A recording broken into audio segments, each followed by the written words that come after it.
మేమేడుస్తుంటే మీకు నవ్వొస్తోంది కదా. ఏడుపెందుకు వదినాయ్? ఇంకొన్నాళ్ళు పోతే అమృతవల్లి కూడా నాగవల్లిలాగే నీళ్లు వేసుకుని బిడ్డను కనేస్తది. పిన్ని, నేను చెప్పేది నిజమే కదా నాగవల్లే.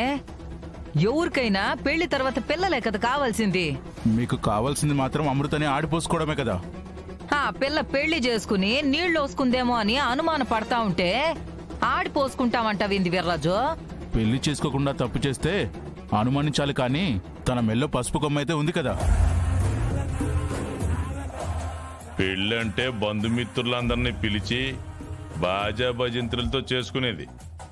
ఇట్ట చాటుమాటిగా పెళ్లి చేసుకుని బిడ్డను కానేస్తానంటే ఈ ప్రపంచం ఒప్పుకోదు కదరా వీర్రాజు.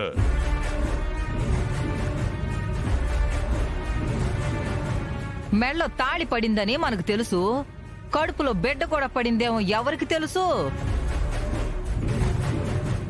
బిడ్డ బయటకు వచ్చాకైనా ఆ బిడ్డకి తండ్రి ఎవరో తెలుస్తుందో లేదో.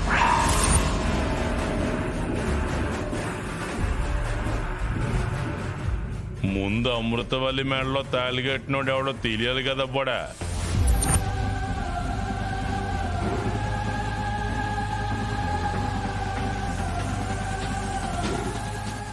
ఏంటి నాగవల్లి, మీ అమ్మంటే పద్ధతి గలది, గౌరవం గలది, ఆత్మాభిమానం ఎక్కువ అని రకరకాలుగా చెప్తుండేదానివిగా. మరి కన్న కూతురే ఎందుకిలా చేసింది? మా అక్క ఏం చేసిందని? నువ్వే చూసావు కదా, మెడలో పసుపు దాడేసుకొని తిరుగుతుంది. కట్టినవాడెవడో తెలీదు, మనసులో ఉన్నోడి పేరు బయటికి చెప్పలేదు. అది గుళ్ళో కళ్ళు తెరుస్తుంటే ఈ పాటికాళ్ళన్న గుడ్లు పీకేసేవాడేగా. అట్ట ఎట్టా చేస్తాడమ్మా. చెల్లెల మీద విపరీతమైన ప్రేమ పెంచుకున్నాడు, గబుక్కునేమని అనగలడా? ఏం జరిగిందేంటో కనుక్కోకుండా ఒక ఆడపిల్ల గురించి నోటుకొచ్చినట్టు మాట్లాడుతున్నారు. మీకు అసలు జాలే లేదా? జాల గద్దొచ్చి కోడి పిల్లని ఎత్తుకుపోతుంటే తన రెక్కల్లో అదిమి పట్టుకుని పిల్లల్ని ఎట్టా కాపాడుకుంటుందో అట్టాగే చెల్లెల కోసం రెక్కలు ముక్కలు చేసుకుని పెంచి పెద్ద చేశాడు. ఆ చెల్లెళ్ళలో ఒక చెల్లి అన్నను తలదించుకునేలా చేసింది. మా అక్క తప్పు చేయలేదు, పెళ్లి చేసుకుంది అంతే. తెలియకుండా చేసుకుంటే తప్పే కదమ్మా. పైగా ఎవరిని పెళ్లి చేసుకుందో, ఎప్పుడు పెళ్లి చేసుకుందో. కానీ ఈ గుండెకి తగిలిన ఘాటు నేను భరించలేకపోతున్నాను. అయినా నువ్వు ఎందుకలా మాట్లాడుతున్నావో నాకు అర్థం.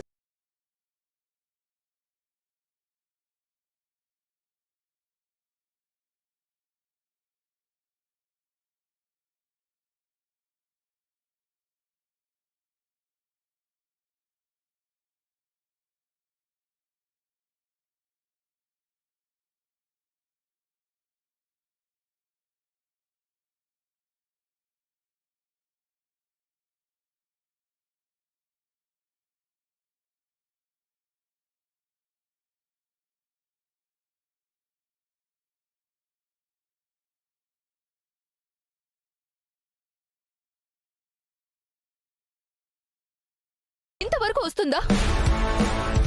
దీనివల్ల అన్నయ్య పరువు పోతుంది, ఊర్లో తలెత్తుకుని తిరగలేడు. అంత పెద్ద తప్పు నేనేం చేశానక్క? ఎందుకలా మాట్లాడుతున్నారు? ఇంకా ఎందుకని అడుగుతున్నావేంటే? నువ్వు చేసిన పాపిష్ట పని నీకు గుర్తు రావడం లేదా? ఒక్క నిమిషమమ్మా, ఒక్క నిమిషమమ్మా, ఒక్క నిమిషమమ్మా.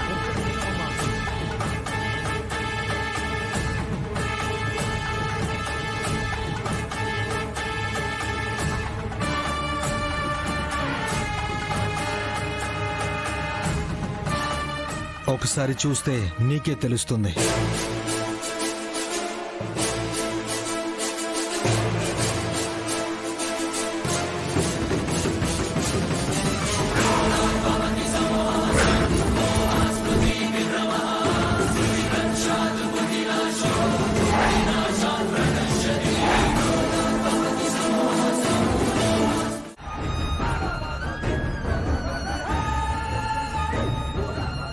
అనకన్నయ్య, నన్ను క్షమించు. లేదమ్మా, నువ్వే నన్ను క్షమించాలి, నువ్వే నన్ను క్షమించాలి, నువ్వే నన్ను క్షమించాలి, నువ్వే నన్ను క్షమించాలి.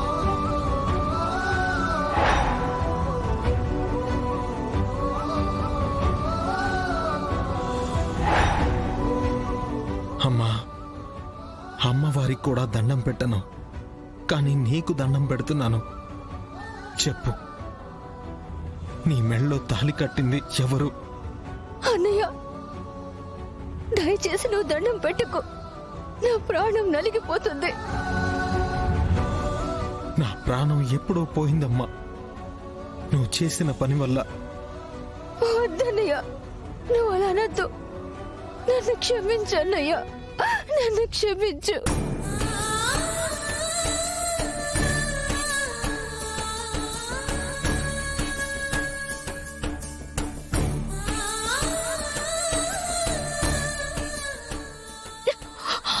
ఇంకా అన్నయ్య కాళ్ళు పట్టుకొని జాలి చూపించాలని చూస్తున్నావా? అన్నయ్య ఎప్పుడూ ఇంత బాధపడలేదక్క. చివరికి అన్నయ్యతో దండం పెట్టుకునేలా చేశావు. నువ్వు చాలా గొప్పదానివక్క. ఏయ్, తను చేసింది తప్పే. ఎందుకు తనని హింసిస్తున్నారు? తన మెళ్ళో పసుపు తాడు కట్టింది ఎవరో తెలుసుకోవాలి, అంతే కదా? అమృత, ఈ పసుపు తాడు నీ మెళ్ళో కట్టింది ఎవరు? నిన్నే అడిగేది, చెప్పు అమృత. వద్దదినా, దయచేసి నాకు కాస్త సమయం ఇవ్వండి.